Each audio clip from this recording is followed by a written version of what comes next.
गजलीटार colliery के समाधि स्थल पर शहीद 64 कोयला श्रमिकों को दी गई श्रद्धांजलि।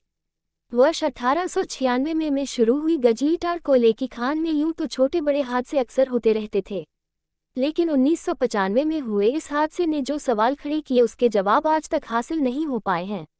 श्रद्धांजलि सभा को लेकर मात्र गजालीटार खान दुर्घटना समाधि स्थल आएंगे, पुष्प चढ़ाएंगे और फिर अपने दफ्तर में जाकर भूल जाएंगे।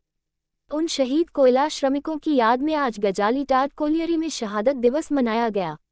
मौके पर BCCL के CMD समीरन दत्ता, पूर्व मंत्री मथुरा प्रसाद महतो, पूर्व मंत्री जलेश्वर महतो, बागमारा विधायक ढुल्लू महतो एवं अन्य जनप्रतिनिधि पहुंचे। आइए जानते हैं कुछ विशेष जनप्रतिनिधियों से इस घटना से BCL प्रबंधन को क्या कुछ सीख लेनी चाहिए। कहना यही चाहेंगे कि 95 में जो दुखद घटना घटा उसको याद करके सब लोग हम लोग श्रद्धांजलि दे रहे हैं और ईश्वर से कामना कर रहे हैं कि इस तरह का दुखद घटना हम लोग का बागमारा में दोबारा कभी ना घटे। आज बहुत ज़्यादा अनदेखा हो रहा है कोयलांचल क्षेत्र में, आम जनता के साथ BCL कर्मियों के साथ खिलवाड़ हो रहा है। उनके जीवन का कोई कीमत नहीं और इनको देखने वाला भी आज कोई नहीं। अगर हम लोग जैसे प्रतिनिधि को अगर मौका मिले समाज में आके और क्षेत्र में आके अपना काम करने का, तो एकदम सामाजिक व्यवस्था को हम लोग सुधारेंगे और कोयलांचल क्षेत्र में सभी कर्मियों का हम लोग बहुत अच्छी तरीके से देखेंगे और कोयलांचल का खूब जोर विरोध करेंगे जहाँ कोयलांचल क्षेत्र में अनिति और अत्याचार होगा। यहाँ के जो कोयलांचल प्रबंधक है और यहाँ का जो जनप्रतिनिधि है, इन लोगों का मिली भगत से जो आज क्षेत्र में कोयलांचल में 2 नंबर उत्खनन हो रहा है और कोयलांचल में किसी प्रकार का कोई भी सेफ्टी का काम नहीं है, इसका पूरा श्रेय जाता है यहाँ का जनप्रतिनिधि को और कोयलांचल के पदाधिकारी को। अंदर नगरी चौपट राजा सरकार तो पूरा जनता देख रही है कि पूरे झारखंड को आज बेचने का काम हो रहा है। सरकार के बारे में हम क्या बोलें, जनता अवगत है इससे। 26 सितंबर 1995 में जो गजलीटार खान दुर्घटना हुई और 64 श्रमिकों ने जल्द समाधि ले ली, उनके आश्रितों को अमुक घोषणाएं हुई थी सुविधा देने की, जो अब तक अमल नहीं हुआ, इस पर क्या कहना चाहेंगे? हम कहना चाहेंगे कि आप लोग जाके उन जनप्रतिनिधियों को ये सवाल कीजिए जो आज विगत 15 साल से सिर्फ यहाँ मुखर होकर जनता को लूटने का काम किया है, बागमारा विधानसभा और क्षेत्र को जिला को लूटने का काम किया है। आप लोग उनसे जाके ये क्वेश्चन कीजिए और उन लोग से जवाब लेके जनता के बीच में उनके जवाब को प्रकाशित करने का काम कीजिए। धन्यवाद।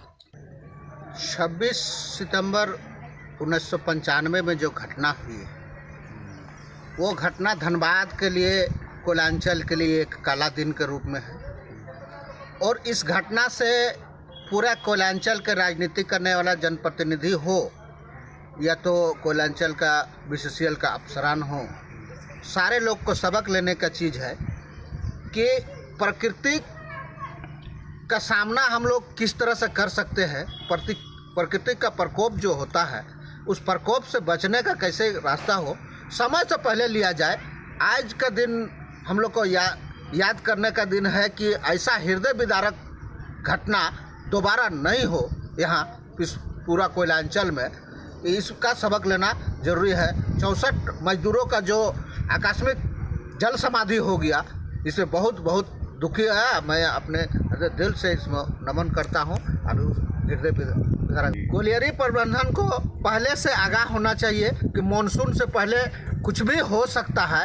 अभी हम लोग बहुत सा चीज़ देख रहे हैं कि जो घटना धनबाद में बाढ़ आने की स्थिति 1995 में 26 सितंबर को हो गई थी। 25 सितंबर को 26 को हम लोग उसका नज़ारा हम लोग देखे। हमारे सामने भी एक घटना मटकुरिया में हो गया था कि पुल के ऊपर से पानी जा रहा था, एक मारुति वैन पार करने का कोशिश कर रहे थे, वो सामने नज़र के सामने बह गई। तो प्रकृति को कैसे हम निपटे उसके लिए पहले से आगाह होना चाहिए। ये भी जो घटना हुई आपका कतरी नदी, जो पानी बढ़ना शुरू हुआ, पानी बढ़ना जब शुरू हुआ तो आदमी पहले नहीं सोच पाया कि इस तरह से होगा, लेकिन जब होने के बाद ही हुआ। लेकिन पहले ही आदमी को समझ आती है कि वहाँ से पत्थर कट के हट चुका था तो मिट्टी बची हुई है, तो मिट्टी को उसको दहा के ले गई। तो उसमें यदि पत्थर दिया होता तो पानी चली जाती, इस तरह का घटना नहीं होता। ये तो प्रबंधन का मजबूर आपका नेग्लिजेंसी समझिए, उनका चलते इस तरह का घटना हुआ। 64 मजदूर उसमें अपना जान गंवाना पड़ा। मैं इसके लिए बहुत ही अपने दुखी हूँ। देखिए, सबसे पहले तो आज हम लोग शहीद स्थल में आए हैं। शहीद स्थल में आके जो भी 64 परिवार के लोग शहीद हुए हैं उसको आज हम लोग सबसे पहले नमन करते हैं और श्रद्धांजलि देते हैं और आशा करते हैं कि भविष्य में जो घटना घटा ये घटना कोयलांचल के लिए, हमारा धनबाद के लिए बहुत दुखद घटना था। ऐसा घटना नहीं होना चाहिए था और चूँकि हो चुका है तो हम कहना चाहेंगे कि इसमें सरासर जो है बीसीएल प्रबंधन का माने गलत नीति के चलते जो है यह घटना घटा। भविष्य में ऐसा नहीं घटे, बीसीएल प्रबंधन को उसकी तैयारी करना चाहिए।